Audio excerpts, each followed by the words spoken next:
Um garoto de apenas 16 anos, mas com muita história nesse coração. Nesse caso, eu vou te mostrar uma ablação que fizemos, onde cauterizamos um fiozinho a mais que esse menino, ele nasceu com isso. E ainda nasceu com um outro probleminha que eu vou te explicar.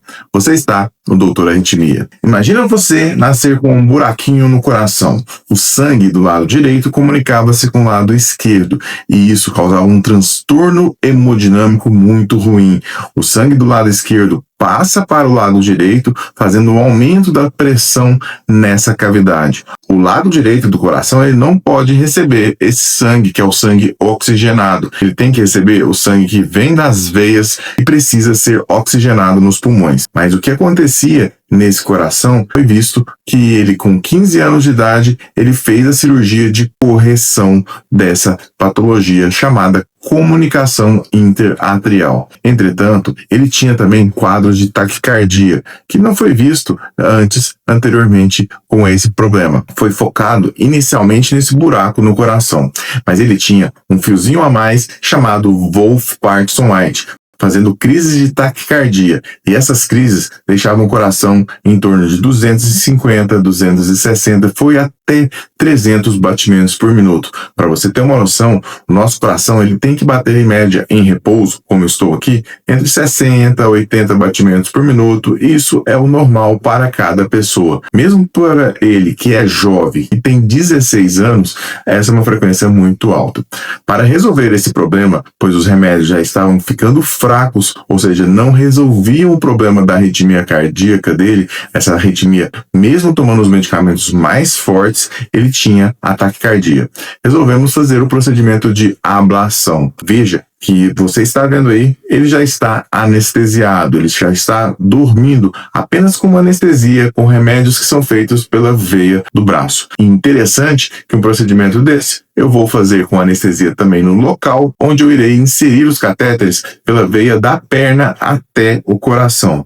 Estou fazendo aí o estudo eletrofisiológico diagnóstico. Estou determinando e avaliando quais são os locais onde essa arritmia está aparecendo, onde essa arritmia está apresentando no eletrocardiograma e principalmente no interior do coração. Aí, diante dessas informações, eu já consigo saber em que local está. Estava do lado esquerdo do coração. E esse probleminha, eu fui avaliando com o estudo eletrofisiológico e com o catéter que eu estou inserindo, ablador, que é o catéter que vai fazer a ablação, a cauterização desse feixe, eu estou inserindo pela artéria femoral, que é a parte mais grossa, que é a parte que pulsa, que é o vaso importante que nós temos, que ele vai chegar, na verdade, que é um ramo da artéria aorta, que chega no coração, a maior artéria que nós temos.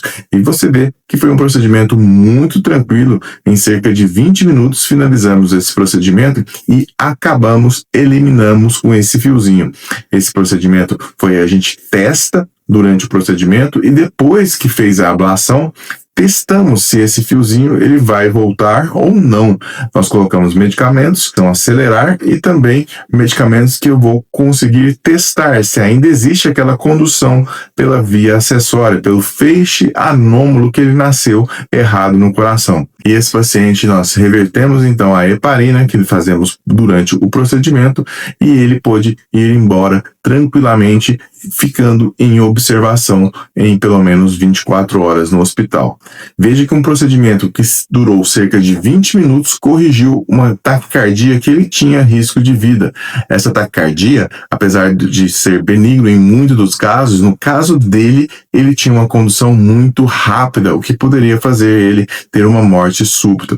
Graças a Deus, a mãe dele procurou a gente e nós fizemos essa ablação e eliminamos esse feixe anômalo, podendo trazer então uma melhor qualidade de vida. Ele não precisa mais tomar a medicação da arritmia cardíaca, que além de fazer vários efeitos colaterais, ele não estava conseguindo controlar essa arritmia e agora ele pode ter uma vida muito melhor. Voltar às atividades físicas com segurança, ele vai poder fazer atividades físicas agora até de nível competitivo. Ele ainda é jovem e isso é permitido nesse caso, mesmo ele tendo feito o procedimento de ablação. Agora ele fica, então, um tempo de repouso para atividades físicas por causa das punções na perna, mas ele poderá, então, retornar para as atividades físicas, para o trabalho, logo, logo. É um procedimento curativo que salvou ele de um risco que ele tinha de morte súbita. Agora, se você não tem um médico na sua cidade ou então na sua região que faça essa avaliação especializada sobre arritmias cardíacas, você pode se consultar comigo por telemedicina. Onde que você estiver, do Brasil e do mundo, já temos vários pacientes que consultam por telemedicina fazendo essa avaliação do seu caso. Às vezes você tem uma arritmia que está sendo tratada inadequadamente ou poderia até mesmo curá-la e você não sabe disso. Por isso, você pode entrar em contato aqui por esse WhatsApp e fazer uma consulta por telemedicina. É fundamental para que você tenha o bom controle da sua arritmia cardíaca. Eu sou o Dr. Felipe Souza e agradeço muito a sua audiência.